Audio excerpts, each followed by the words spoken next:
दोस्तों, एक ऐसा प्रश्न जो कभी ना कभी तो आपके दिमाग में जरूर आया होगा कि आखिर हमारी पृथ्वी अंतरिक्ष में किस पर टिकी हुई है।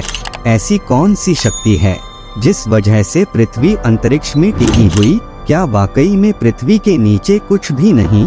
तो चलिए दोस्तों, आज के इस वीडियो रिपोर्ट में सवाल का जवाब तलाशते हैं। इस वीडियो में हम धार्मिक बातों का जिक्र बिल्कुल भी नहीं करेंगे और ना ही हम धार्मिक बातों में बिलीव करते हैं।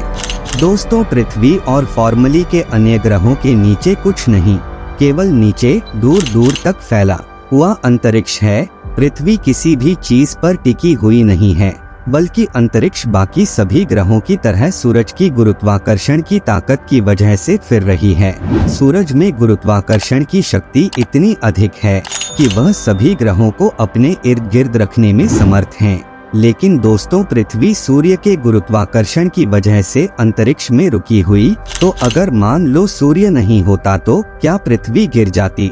इस सवाल का जवाब आपको नहीं मिला होगा। जी नहीं, क्योंकि दोस्तों, हमारी पृथ्वी का आधार केवल सूर्य ही नहीं, बल्कि साइंस के अनुसार अंतरिक्ष में कोई भी वस्तु एक जगह पर स्थिर व स्थिर ही रहेंगी, और अगर मोशन में है तो मौसम में रहेंगी, और अगर गतिशील है तो वह गतिशील ही रहेंगी जब तक उस पर एक्सटर्नल फोर्स ना लगे। यानी कि आसान शब्दों में कहा जाए तो जब तक कोई बाहरी बल ना लगे तब तक वह उसी स्थिति में रहेगी जिस स्थिति में वो है।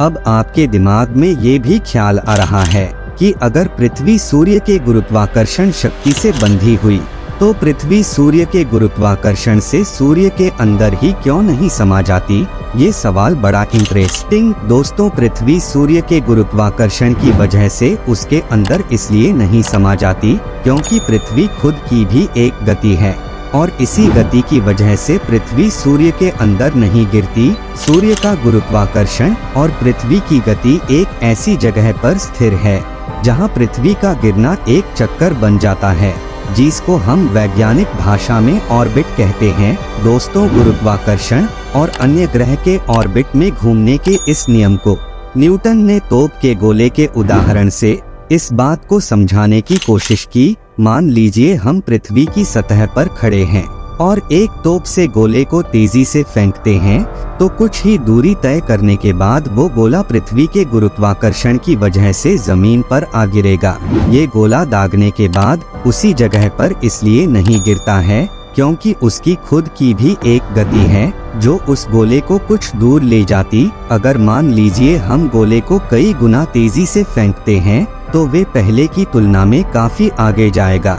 लेकिन अगर गोले को इतना तेजी से दागा जाए कि वो धरती की सतह से पार हो जाए तो वे धरती के गुरुत्वाकर्षण क्षेत्र में तो बंधा रहेगा, मगर गिरने के बाद उसे धरती की गोलाई की वजह से उसे धरती पर गिरने के लिए जगह नहीं मिलेंगी, तो वो लगातार गिरता भी रहेगा और पृथ्वी की सतह को भी नहीं छू पाएगा और धरती का चक्कर लगाता रहेगा।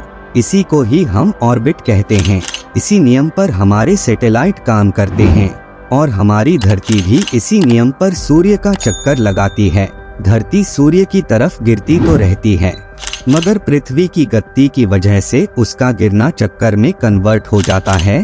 तो दोस्तों, आज के कॉन्सेप्ट में बस इतना ही। अगर आपको वीडियो अच्छा लगा तो इस वीडियो को लाइक, शेयर और सब्सक्राइब करना बिल्कुल ना भूलें। वीडियो पूरा देखने के लिए आपका बहुत बहुत धन्यवाद।